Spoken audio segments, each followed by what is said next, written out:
There are these moments in the history of science. Existen momentos en la historia de la ciencia en los que tienes un grupo de científicos que observan su creación y se dicen, ¿pero qué hemos hecho? En la cadena SER, Puede que sea genial, puede que sea malo, Cibermillonarios, pero ¿qué es lo que hemos hecho? con Eva Cruz y Jaime García Cantero. Quizá el ejemplo más icónico de esto sea el de los científicos del proyecto Manhattan en 1945, ahí sentados viendo la prueba Trinity, algo que era completamente nuevo y que estaba fuera de la escala humana y que todos sabían que iba a cambiar la forma del mundo. Yo realmente creo que la gente que está trabajando en inteligencia artificial siente esto mismo muy profundamente. I do think people working on AI have that feeling in a very deep way. Este que habla es Sam Altman. No es un observador imparcial del desarrollo de la IA, sino el CEO de OpenAI, la empresa más destacada de esta revolución tecnológica, el Robert Oppenheimer de nuestro tiempo. El inventor de la bomba atómica lamentaba haberse convertido en la muerte, en un destructor de mundos. Sam Altman, en cambio, observa el desarrollo de su propia criatura como si no fuera con él. Para saber cómo empezar a contar quién es este hombre con pinta de niño, hemos hecho lo que se hace en 2025, preguntarle a ChatGPT. Imagina que eres un periodista que tiene que escribir un episodio de podcast sobre Sam Altman, CEO de OpenAI. Quieres arrancar con una anécdota curiosa de la vida de este personaje que ilumine su personalidad, pero que al mismo tiempo consiga explicar en qué punto se encuentra ahora mismo la conversación pública y el negocio de la inteligencia artificial. ¿Qué contarías? En una entrevista de hace algunos años, Sam Altman contó que cuando era niño se sentía diferente. No por las razones típicas. Lo que le obsesionaba era entender cómo funcionaban las cosas. A los 8 años desmontó y volvió a montar un Apple Macintosh entero. No porque se hubiera roto, sino porque quería comprender cada tornillo, cada chip, cada línea de código que pudiera inferir. Su madre decía que era un niño silencioso, pero con una mirada que parecía estar ya en otro lugar. Algunos pensaban que era tímido. En realidad, estaba ocupado imaginando el futuro. Es una lástima que esta anécdota se parezca tanto a la que se cuenta sobre la infancia de Jeff Bezos, cuando en un rapto de precocidad ingenieril desmontó su propia cuna. A ver si lo que pasa es que Sam Altman es un cibermillonario como creado por ChatGPT. Un cibermillonario genérico, un cibermillonario que apela a todas las demográficas, que te da siempre la respuesta que necesitas, aunque no sea verdad, aunque detrás de la imagen, de la palabrería, del brillo, no haya nada más que un buen prompt. Hoy en Cibermillonarios, ¿quién es Sam Altman?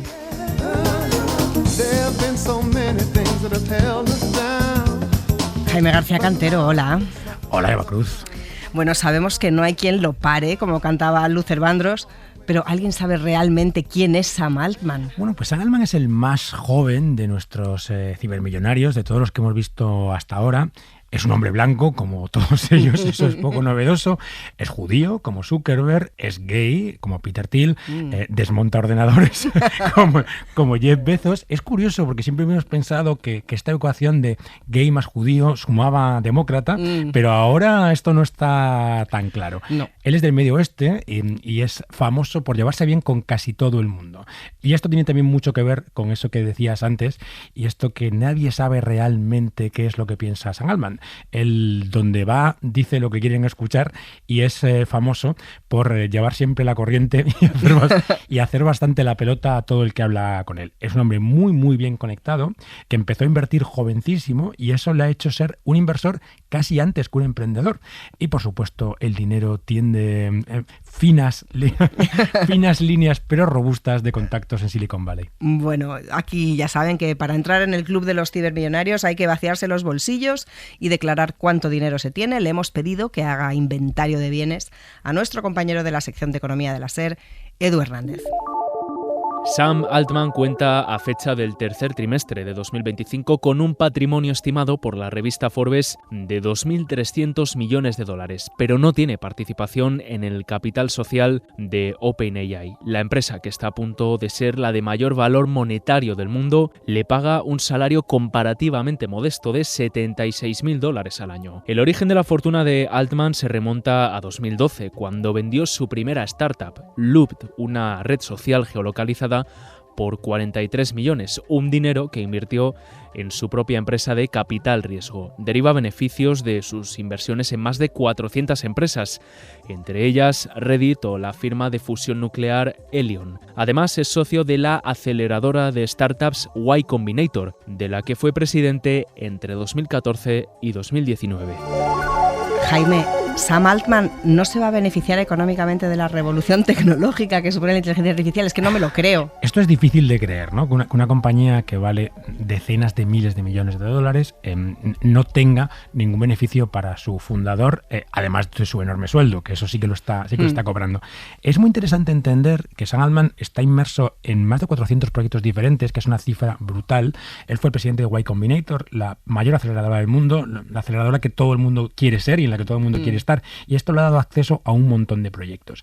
Y hay una de las teorías, ¿no?, que es que dice que muchos de estos proyectos tienen que ver con cosas que está desarrollando OpenAI. Es decir, él directamente no se beneficia de este avance, pero sí algunas de sus derivadas, aunque nunca ha quedado muy claro esto de la participación que él realmente tiene en OpenAI. Tiene que ver con cómo surge la compañía, que es como una empresa sin ánimo de lucro, y ahí nadie puede tener participación, pero es verdad que con todos los cambios que han ido ocurriendo, esto es hoy bastante poco creíble. Pero claro, pensar que una persona solamente a base de pequeñas inversiones puede sumar una fortuna de 2.400 millones a la edad que tiene él y a la vez ser el CEO de una compañía de la que no tiene participación, que vale 100.000 millones, claro.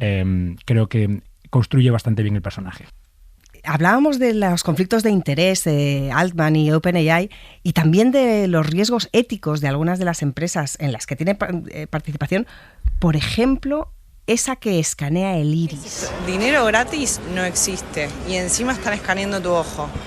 Yo lo estoy haciendo con miedo, en realidad. A mí ahora actualmente no me preocupa compartir mis datos porque lo estoy haciendo día a día. Como estoy mal de dinero, pues voy a hacer este cambio de datos por algo de dinero. WorldCoin es uno de los proyectos más marcianos dentro de que Silicon Valley está lleno de proyectos marcianos. Nadie sabe en realidad de qué trata WorldCoin. Lo único que sabemos es que intenta tener todos los iris del planeta registrados, fotografiados y escaneados.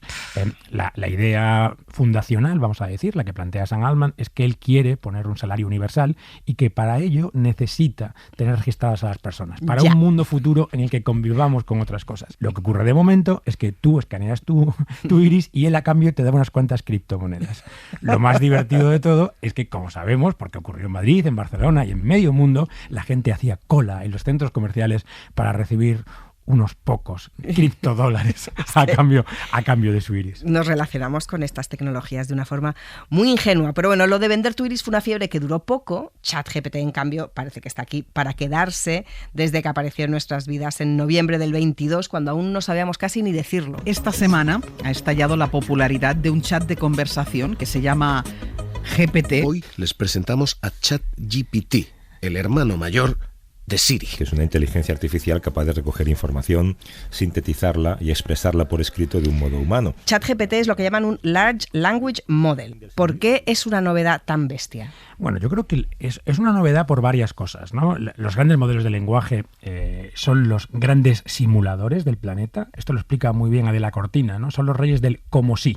Hacen como si fueran una persona, hablan como si te conocieran. Todo es como si, pero lo hacen muy bien. Son herramientas tremendamente sofisticadas que ya existían antes de ChatGPT. ¿Por qué es revolucionario ChatGPT? Porque democratiza su acceso. Porque hace que todos en un enorme proceso de aprendizaje utilicemos simultáneamente esa herramienta, lo cual le hace aprender muchísimo más sobre nosotros. Tenemos que pensar en el lanzamiento de ChatGPT como el mayor banco de pruebas de la historia. Millones de personas en todo el mundo probando algo y haciéndolo mejorar, y por eso ha mejorado tantísimo. Hay tres cosas que fueron fundamentales para este desarrollo. Uno es el avance de los algoritmos, que es esa T del GPT, que es Transformer. Los Transformer, que es un tipo de algoritmos hasta entonces bastante teórico y desarrollado fundamentalmente por Google, que es uno de los enemigos de ChatGPT. Lo segundo es la cantidad de datos. Esto hubiera sido imposible antes de digitalizar nuestras vidas. Los modelos de lenguaje se beben todos nuestros datos. De hecho, ya se han bebido todos los del planeta y están empezando a generar datos artificiales para seguir creciendo. Lo tercero es la capacidad de proceso. Necesitan ordenadores súper potentes, tan grandes que hoy en día ChatGPT está diciendo que va a gastarse cientos de miles de millones solo en infraestructura para que estos grandes modelos de lenguaje sigan haciendo como sí. La inteligencia artificial es un sueño de la ciencia de hace muchas décadas. En España hay pioneros de la investigación en este campo, como el catedrático de Ciencias de la Computación de la Universidad de Santiago, Senén Barro, que nos contó el vértigo con el que han vivido los expertos que de repente la IA estuviera al alcance de cualquiera y avanzando más deprisa que nunca. Yo llevo casi 40 años en esto, por tanto, si no pensase que realmente la inteligencia artificial iba a dar de sí, pues probablemente hace tiempo que no me hubiese dedicado a esto, ¿no? Pero sí que es cierto que desde hace aproximadamente 10 años el desarrollo está siendo realmente espectacular y además imprevisible. Es decir, yo creo que nadie podría a día de hoy decir que, ya no digo hace 10 años, sino hace 5 o incluso hace 3, dónde íbamos a estar. O sea, el proceso se está acelerando y este yo creo que es uno de los problemas porque va más rápido que la capacidad de asimilación que tiene el ser humano. Y eso nos desborda, nos dificulta la anticipación y yo creo que aquí tendríamos que estar anticipando muchas cosas para que efectivamente el desarrollo sea lo más ordenado posible y por un bien colectivo, cosa que tengo muchas dudas, ¿no? Se estima que en 3 años la inteligencia artificial ha llegado a más de la mitad de los hogares, ¿no? Le ha llevado el doble aproximadamente a las aplicaciones móviles y 12 años a Internet y más de 20 años a los PCs, que han sido sin duda otra de las grandes revoluciones porque ha supuesto la universalización de la computación. ChatGPT, sobre todo, yo diría que ha habido 2 cosas que son absolutamente singulares, ¿no? Y muy transformadoras. Una es el uso del lenguaje. Claro, la tecnología más avanzada que jamás hemos desarrollado, la más transformadora y la que nos ha traído en buena medida donde estamos, es el lenguaje natural. Por tanto, conseguir que ahora las máquinas sean capaces de usarlo con el nivel de competencia que es evidente que lo usan, porque todos lo experimentamos, es un antes y un después. La otra, y también tiene que ver con esto, es la universalización de la inteligencia artificial. No solo no hay que saber programar para ser un usuario intensivo y un usuario diestro en según qué cosas de la inteligencia artificial, según qué capacidades, sino que nos podemos dirigir a las máquinas de lenguaje natural, hablándoles, escribiendo, y eso es la forma más intuitiva, más natural y más potente de cuantas posibilidades de comunicación podemos tener con un dispositivo, con una máquina. Claro, entonces, si unimos ambas cosas, pues bueno, estamos donde estamos. Y es que efectivamente nos rodea ya por todas partes la inteligencia artificial y cada vez la usamos más. No necesariamente mejor, pero más sí. ¿Y cómo ha sido posible? ¿Qué es lo que ha hecho posible, tras tantos años de investigación y desarrollos en el área de la inteligencia artificial, esta explosión de la inteligencia artificial generativa? Esa es muy buena pregunta. Casi todo el mundo, y si vas a artículos, libros, etcétera, te darán 3 elementos que se han conjugado para ello. Yo añado otros 2, que creo que son tan importantes como los anteriores. Los 3 que son usuales en los discursos son mejores algoritmos, los avances en la computación. Hoy tenemos computadoras exaescala. Eso significa que pueden hacer más de 1 trillón de operaciones por segundo. Y la tercera son los datos. Entrenar los modelos de lenguaje, entrenar los modelos que mueven ChatGPT fue posible por disponer de más de 300.000 millones de páginas de texto en Internet. Si no, no sería posible. Bueno, datos, algoritmia, capacidad de cómputo, pero faltan 2 cosas igualmente importantes. Inversión y sobre todo capital privado. Y la quinta es una relativamente buena aceptación social de la IA. A usted, desde el punto de vista de la ética, que todas esas páginas de texto que hay en Internet se hayan usado para alimentar a la inteligencia artificial, ¿qué opinión le merece? Bueno, a ver, yo no voy a decir lo que dijo Sam Altman o lo que escribió la empresa OpenAI cuando él fue a presentarse a la Cámara de los Lores en Reino Unido, que dijo, miren, pues nosotros hemos entrado como elefante en cacharrería, hemos pillado todo lo que hemos podido de datos, de texto, de Internet, y gracias a eso pues hemos hecho lo que hemos hecho, si no sería imposible. Bueno, yo creo que es una mala respuesta. Creo que hay muchas cuestiones que no se tuvieron en cuenta, como respetar la propiedad intelectual, ver cuál podía ser el resultado de según qué tipo de contenidos se usaran para el proceso de adiestramiento. Claro, lo que pasa es que la regulación y los tiempos del capitalismo y del aceleracionismo tecnológico no parecen ir muy en consonancia, ¿no? No, claro, no, es cierto, pero yo también digo que no se regula la ciencia ficción. Ya. Y nadie se plantearía... Claro, perdona, ¿hay mucho de ciencia ficción en la conversación sobre la inteligencia artificial? A ver, hay mucho... Aquí en Galicia les llamamos falabaratos. O sea, hay mucho charlatán. Y en algunos casos, gente muy interesada en según qué discursos, porque tiene intereses particulares, cree que puede ser beneficioso para su empresa, sus objetivos, ¿no? Entonces, hay gente, digamos, que hace discursos absolutamente apocalípticos, yo creo que sin fundamento, gente que dice que ya estamos a las puertas o que ya existe la inteligencia artificial general, que no es la generativa, para entendernos la general, que es como una inteligencia artificial que globalmente es tan capaz como el ser humano, algo que es falso y además no sabemos, no tenemos un camino trazado para llegar ahí. Yo estoy convencido de que eso puede llegar, porque el poder que tendría el país, la empresa, que realmente alcance algo próximo, ya no digo plenamente la inteligencia artificial general, sino algo que se aproxime, es tan enorme que hay muchos intereses detrás. O sea, sería un poder realmente absolutamente definitivo, podríamos decir, de control del mundo. Me llama la atención que usted exprese ese temor. Sí, pero yo no tengo el temor a que esto ocurra ni en el corto ni en el medio plazo. Vale. Y tampoco tengo el temor a que esto de pronto pueda ocurrir en un laboratorio enterrado a 100 metros bajo tierra, en un lugar recóndito de todo el mundo. No. Vale. Este es un proceso colaborativo, de reflexión y regulación colectiva. Es decir, es un proceso en el que el mundo entero tendrá que anticiparse a lo que pueda derivarse de ahí. ¿Usted cuando empezó a estudiar la inteligencia artificial se imaginaba este momento de su carrera, de su vida y de la historia de la inteligencia artificial? No, es más, conforme fueron pasando los años, menos. Porque yo cuando era más joven, pues era más ingenuo, tenía mucha más ilusión y pensaba que las cosas podían ir mucho más rápido, incluso las mías podían ir mucho más rápido. Pero bueno, conforme fueron pasando una década, 2 décadas, incluso 3, y vi que los avances eran constantes, y a veces muy significativos, pero eran mucho más lentos que todas las expectativas que teníamos los que entonces, muchos menos, trabajábamos en este tema. Por tanto, no.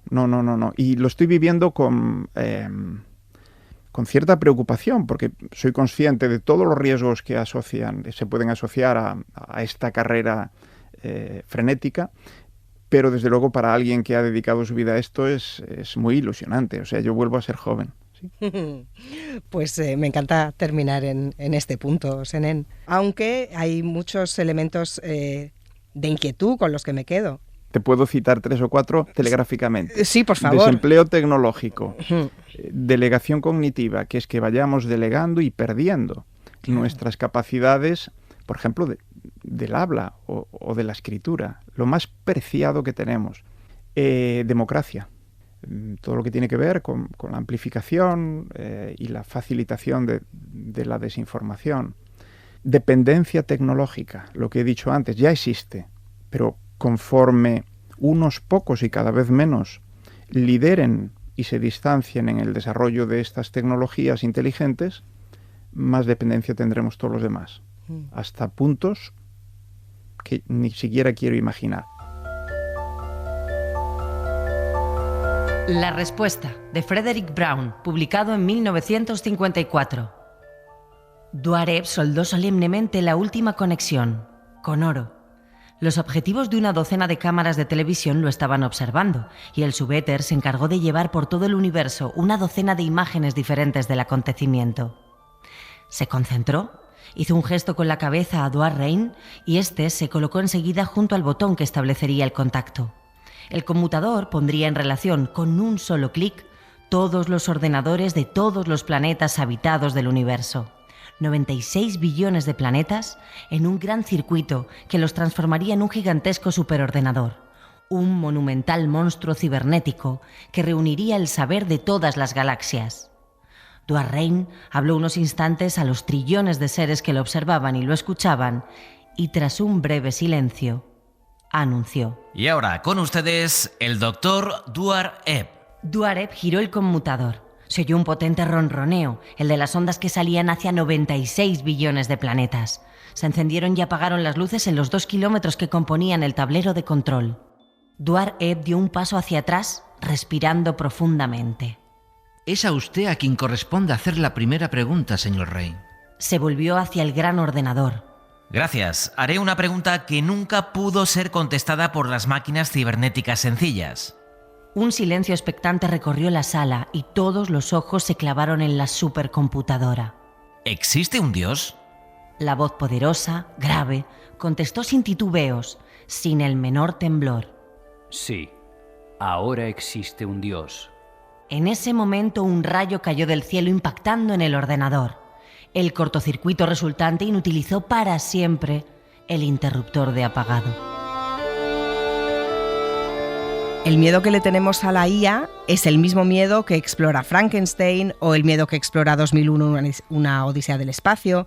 O sea, ese miedo a la máquina creada por nosotros, que es demasiado poderosa y que termina por devorarnos. Absolutamente. El cuento de Brown es del año 54. Pensemos que la conferencia de Dartmouth, que es considerada como la primera gran cita académica sobre inteligencia artificial, vamos a decir, el inicio universitario de la disciplina de inteligencia artificial, es del 56. Fíjate. Es decir, el miedo a la inteligencia artificial llegó antes que la propia inteligencia artificial. Hay mucho de Frankenstein, hay mucho de Golem, claro. Hay mucho de ese terror que tenemos a esas máquinas que nos pueden dominar. Y sin embargo, ahora mismo lo que está devorando la inteligencia artificial es cantidades ingentes de dinero. Cada vez hay más miedo a que esta burbuja de la IA estalle. ¿Se puede financiar la inversión en inteligencia artificial cobrando al usuario? Bueno, yo creo que hay cada vez más ingredientes de esta burbuja, ¿no? Una es esta, el ser capaces, ¿no?, de monetizar esto vía los usuarios finales, vía los consumidores, pero hay otro gran interrogante que abría el MIT en agosto, ¿no? El MIT dice que las inversiones que están haciendo las empresas en inteligencia artificial cada vez tienen menos retorno y plantea una pregunta que es: ¿y si la inteligencia artificial no es tan transformadora como nos decían? Es decir, sí, está muy bien, pero transforma tanto las empresas, y esta, sin duda, es una de las dudas. La segunda es, como bien decías, ¿quién va a pagar por esto? Y hemos visto que hay mucha gente que está dispuesta a pagar por esto, pero desde luego no la suficiente para financiar esos cientos de miles de millones que se van a necesitar para seguir avanzando. ¿Qué camino han encontrado? Pues algunos de los nuevos caminos se parecen mucho a los viejos caminos, porque ChatGPT, OpenAI, acaba de anunciar que va a incluir contenido erótico en sus plataformas como una herramienta para que la gente se anime a pagar. Esto es de lo más viejo que se puede contar. De hecho, los inicios de Internet siempre se insistió en que la gente solo pagaba por las 3 Gs, ¿no? O sea, goals, es decir, deportes, fundamentalmente fútbol, games, es decir, videojuegos, y sobre todo, girls, el porno y el contenido para adultos. Es más bien contenido para adolescentes, eso. Confío, ¿no? Para adolescentes de cualquier edad. Exacto. Bueno, Lucía Ortiz de Zárate es investigadora en ética y gobernanza de la inteligencia artificial en el Departamento de Filosofía, Ciencia Política y Relaciones Internacionales de la Universidad Autónoma de Madrid, y le preocupan muchos aspectos éticos de la inteligencia artificial: los sesgos, el robo intelectual en el que se basa desde el primer momento, el consumo energético desorbitado que exige, pero me explicó la base de muchos de estos problemas, que reside en una cierta ceguera, en un tecnooptimismo temerario. La verdad, Eva, en el tema de la inteligencia artificial creo que tenemos desde hace mucho tiempo, en general con la tecnología, ¿no? Nos hemos creído una serie de mitos que están profundamente arraigados en nuestra identidad no voy a decir ni siquiera europea, sino occidental, sobre que la tecnología es esencialmente buena, es esencialmente positiva, es sinónimo de progreso y es neutral. Y tendemos a, por todas estas ideas, por este bagaje cultural, a darle muchísima más credibilidad. Es llamativo porque creo que en la mayor parte de los ámbitos de nuestra vida tendemos a ser bastante conservadores, y no lo digo de manera en sentido negativa, quiero decir,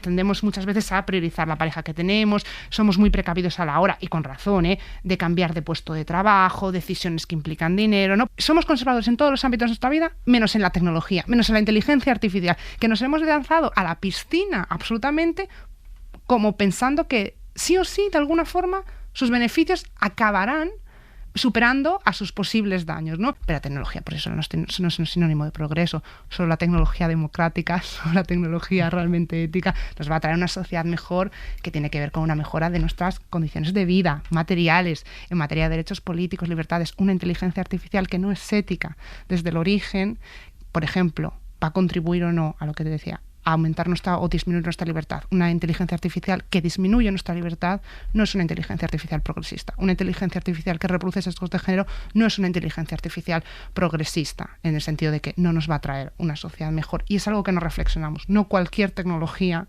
nos permite tener una sociedad realmente libre y democrática. Desde los estudios feministas de la tecnología se habla mucho de intentar abandonar la idea que las tecnologías son neutrales, ¿no? Bueno, la ciencia y la tecnología, desde hace ya mucho tiempo, ha sido pensada, diseñada por y para hombres, porque durante mucho tiempo ha sido el hombre el que se ha considerado sujeto universal, la norma, ¿no? Y los hombres, en este caso, que forman parte de la industria tecnológica, han confundido su mirada sobre el mundo con la verdad y sin matices, ¿no? Lo han confundido completamente. Y cuando se juntan este grupo de hombres, de ingenieros, pero también de psicólogos, en la conferencia de Dartmouth en el 56, y dan lugar, ¿no?, al término inteligencia artificial, ellos están pensando en una inteligencia que sea capaz de reproducir el aprendizaje humano, ¿no?, de alguna forma, y por lo tanto el comportamiento humano. Y ahí la connotación, la idea de inteligencia que se está que se deriva, ¿no?, que ellos están manejando, es una entidad de inteligencia donde la inteligencia se entiende principalmente como el pensamiento de la lógico-matemática, ¿no? Esta idea que la inteligencia es una racionalidad fría, calculadora, en el peor de sus connotaciones, solo puede ser desde una visión masculina. La inteligencia, y por suerte humana, tiene que ver con la gestión de las emociones, con el desarrollo de la empatía, con la intuición. Y de hecho, me hace mucha gracia, ¿no?, porque ahora cuando se piensa en, bueno, la inteligencia artificial, si llega de manera masiva, va a sustituir X tareas en el empleo que sean muy repetitivas, entonces necesitamos potenciar de repente que hay cualidades, la empatía, la intuición, cualidades que tradicionalmente se nos han atribuido a las mujeres, y además por eso han tenido una connotación absolutamente peyorativa y negativa y han sido minusvaloradas y despreciadas, pero ahora que de repente se consideran como deseables y que los hombres también van a tener que reproducirlas, de repente tienen todo el valor. Y es como, bueno... Es curioso porque hay varios libros, entre ellos uno que se llama Las programadoras de Silicon Valley, que cuentan que al principio Silicon Valley estaba lleno de mujeres, pero que fue el desembarco del dinero que venía de la costa este, fue el desembarco del dinero lo que llenó Silicon Valley de hombres y fue desplazando a las mujeres. O sea que el problema tal vez no sea la tecnología, sino digamos la otra pata de este programa, que es el dinero. Es que el valor de la tecnología depende directamente de quiénes son sus usuarios y cuáles son sus usos, ¿no? Todos tenemos claro qué tecnologías acaparan el mercado, dónde nos gustaría que las personas a las que queremos trabajen, ¿no? Un desarrollador, una desarrolladora en inteligencia artificial, que trabaje en la NASA con naves espaciales, yo qué sé, nos parece súper importante, ¿no? Pero, por ejemplo, las tecnologías domésticas, ¿no?, nos parecen absolutamente... Es que, de hecho, raramente pensamos que son tecnologías, ¿no? Pues oye, Lucía, muchísimas gracias y hasta la próxima. Gracias. Qué bonito que un programa en el que tanto hemos hablado de inteligencia artificial terminemos hablando de la plancha y de la lavadora, que se ocupan de tareas de las que la inteligencia artificial nunca se va a ocupar. El placer de lo cotidiano, la fibra óptica y las ladillas, que dice Joaquín Sabina. Bueno, la inteligencia artificial sí se ocupará, en cambio, de cosas creativas que sí nos gusta hacer, como escribir o hacer música. ¿Qué canción le dedicamos a Sam Altman? Pues fíjate, hemos preferido no coger ninguna canción hecha por inteligencia artificial, aunque cada vez son mejores, hay que reconocerlo. Pero claro, para hablar de un señor que ha creado una enorme industria sobre los modelos de lenguaje y que ha conseguido una herramienta con la que todo el mundo habla, qué mejor canción que Parole, Parole, Parole de Mina. Gracias, Jaime. Hasta el próximo Cibermillonarios. Gracias, Eva. Parole, parole, parole. Ascoltami. Parole, parole, parole. Ti prego. Parole, parole, parole. Io ti giuro. Parole, parole, parole, parole, parole, soltanto parole, parole tra noi. Ecco il mio destino, parlarti come la prima volta. Che cosa sei? Che cosa sei? Che cosa sei? No, non dire nulla. C'è la notte che parla. Cosa sei? La romantica notte. Non cambi mai, non cambi mai, non cambi mai. Tu sei il mio sogno proibito. Proprio mai. È vero, Speranza. Nessuno più ti può fermare. Chiamami passione, dai, hai visto mai? Si spegne nei tuoi occhi la luna e si accendono i grilli. Caramelle, non ne voglio più. Se tu non ci fossi, bisognerebbe inventarti. La luna ed i grilli normalmente mi tengono sveglia, mentre io voglio dormire, sognare l'uomo che a volte c'è quando c'è, che parla meno ma può piacere a me. Una parola ancora. Parole, parole, parole. Ascoltami. Parole, parole, parole. Ti prego.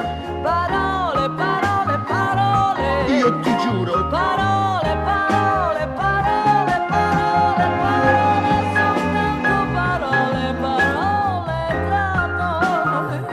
Che cosa sei? Parole, parole, parole. Che cosa sei? Parole, parole, parole. Che cosa sei? Parole, parole, parole. Che cosa sei? Parole.